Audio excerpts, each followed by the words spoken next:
धामणा येथील चामुंडा कंपनीमध्ये स्फोट झाल्याची प्राथमिक माहिती समोर आली आहे।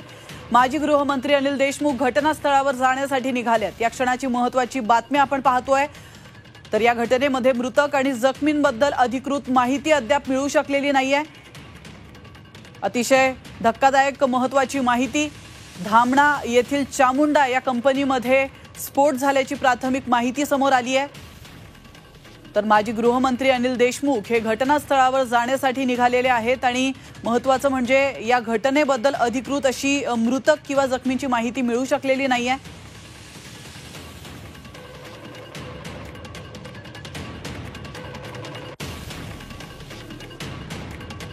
तर गेल्या 2 दिवसातली ही दुसरी घटना आहे। आपण पाहिलं डोंबिवलीमध्ये देखील एका कंपनीमध्ये स्फोट झाला आणि त्यानंतर आता दुसरी घटना ही नागपूरमध्ये घडली आहे। नागपूरच्या धामणा येथील चामुंडा कंपनीमध्ये स्फोट झाल्याची प्राथमिक माहिती मिळते। आपण या दृश्यांच्या माध्यमातून पाहू शकतो।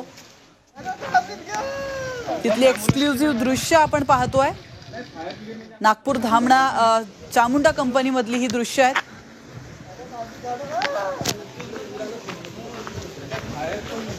पण आपल्याला सध्या ॲम्ब्युलन्सची गरज आहे मॅडम, अर्जंटमध्ये।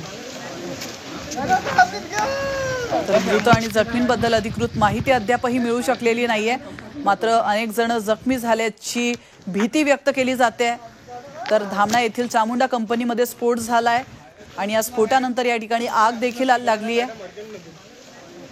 तर माजी गृहमंत्री अनिल देशमुख हे नागपूरमध्ये आहेत आणि ते आता या घटनास्थळावर जाण्यासाठी निघालेत।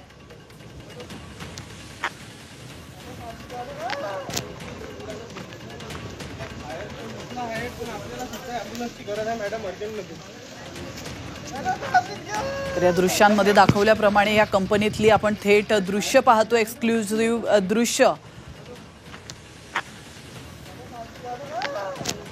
तर याविषयी अधिक माहिती देण्यासाठी आपले प्रतिनिधी अमर काणे फोन लाईन वरून आपल्या सोबत जोडले गेलेले आहेत। अमर, धामणा येथील चामुंडा कंपनीमध्ये स्फोट झाल्याची माहिती मिळते, काय नेमकं घडलंय त्या ठिकाणी, आताची काय परिस्थिती आहे, किती जण जखमी झालेत, मृतकांची काही माहिती मिळू शकली आहे का? आतापर्यंत जी माहिती मिळाली एक्सक्लुझिव्ह कंपनी आहे आणि दुपारी 12च्या दरम्यान 12-12:30च्या दरम्यान या कंपनीचे तिथे स्फोट झालेला आहे। नेमकं कारण अजूनपर्यंत स्पष्ट झालेलं नाही, पण काही जण दगावल्याची भीती सुद्धा व्यक्त करण्यात येत आहे। स्फोटाची तीव्रता फार मोठी होती आणि आजूबाजूच्या परिसरात सुद्धा त्याची तीव्रता जाणवली। नेमकं काय झालंय हे थोड्याच वेळात स्पष्ट होईल, पण आता राज्याचे माजी गृहमंत्री अनिल देशमुख सुद्धा घटनास्थळी पोहोचलेले आहे आणि तिथे बचाव कार्य सुद्धा सुरू आहे। पण आपण गेल्या वेळेस सुद्धा पाहिलं होतं नागपुरात सोलार एक्सक्लुझिव्ह मध्ये सुद्धा ब्लास्ट झाला होता, त्याची तीव्रता खूप होती आणि त्याच्यातही अनेक जणांचा मृत्यू झाला होता। आणि आताही प्राथमिक माहिती जी मिळते 2 ते 3 जणांचा मृत्यू झाल्याची प्राथमिक माहिती आहे आणि अजून बचाव कार्य परिसरात सुरू आहे।